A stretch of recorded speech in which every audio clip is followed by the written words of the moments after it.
What is up everyone? In this video, we're gonna compare Ajazz AK820 and Lingbao K87.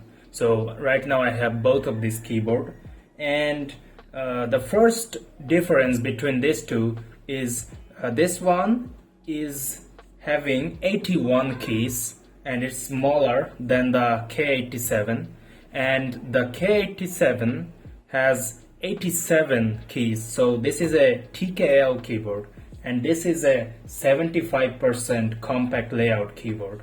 Alright, and both of them have gasket mount, so that's good, that's nice. I like the gasket mount on Lingbao K87 better than the Ajazz AK820, because when I'm typing here I really feel it. I really feel like I'm in heaven or something. Let's talk about the structure of this keyboard now. So the Lingbao K87 is heavier, obviously, because of the aluminum plates, and I heard that this is 1 kilogram. And the Ajazz AK820 is half the weight. So this feels like 500 grams to me, and I put it on the weight scale, it says 500, around 500. So it's less, and it doesn't have the aluminum plate or anything else. So that's why it's less, and also the size of this keyboard is smaller. So yeah, that's the thing.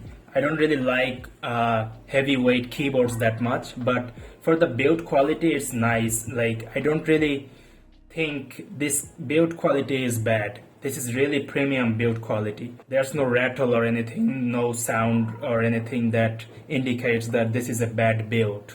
And another thing is the height of this keyboard is also a lot, because this keyboard is a mean fat keyboard and this one is a slim keyboard to me in the perspective of K87. This one is not straight, of course, and also this one is not straight here. So the structure is a little bit raised, so they are not straight.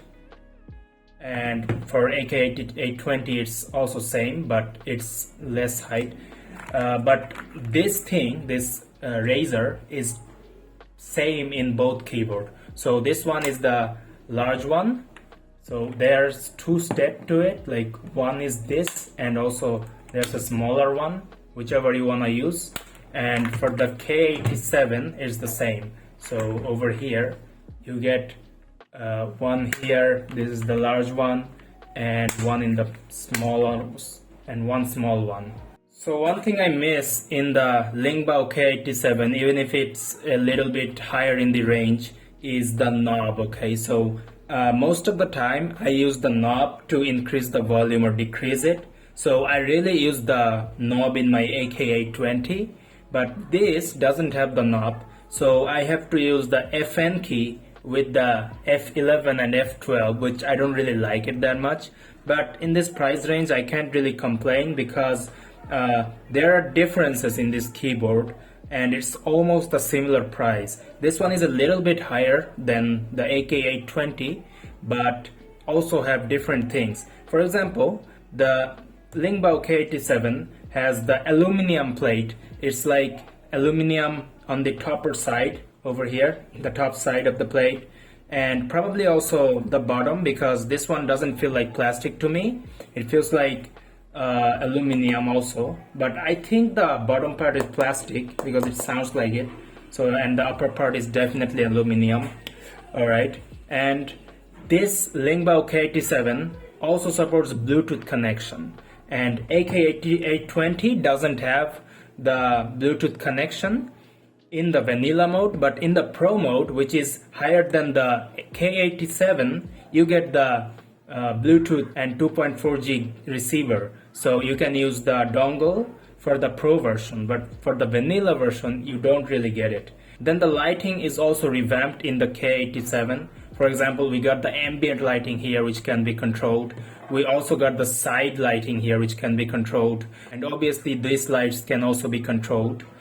But in the AK820 you don't get it. You don't have any side light or any ambient light, so the lighting is better in the K87 in my opinion. Alright, now let's talk about the switches. Ajazz switches are really good, and K87 Lingbao, they don't use their own switch, they use the Lingbao switch. So Lingbao is another keyboard brand. They use the switch, they use from their brand, and this one has Leobox star switch, and this one has the sea salt from Ajazz. But I changed these switches to the Akko, and I got the Akko, probably the black one, cream black. So it has that one right now, and it sounds good. See, it's kind of talky, so I like it. And the sea salt switch it had was also not bad, but I like to type in this keyboard better. Like when I type in this, I feel really good.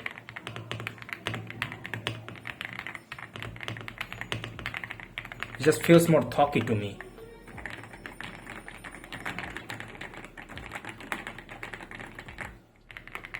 I also have a feeling that the plate under the keycap is a little bit high in this one, and this one is a little bit lower, so it feels like I have to travel a little bit below than this one. This one feels like I'm like pressing a little bit and I'm just tapping it, and when I press this one it feels like I have to go deep a little bit. So which keyboard is good for you? So the AK820 is a really nice keyboard. If you want the knob, then go for this one, and this one is cheaper than the K87. But if you have the money, I would suggest go for the AK820 Pro version, or probably go for the K87. You might go for K87 Pro also, but I don't have it here. So the K87 having this aluminum and premium build quality, if you care about that, and if you care about the more talky feeling out of the box, then go for the Lingbao K87. If you also like lighting a lot, then definitely go for the Lingbao, because you can control everything in this keyboard. Literally everything, every light you can control. But AK820 doesn't have that. So yeah, pretty much that's about it for this comparison. And thank you for watching.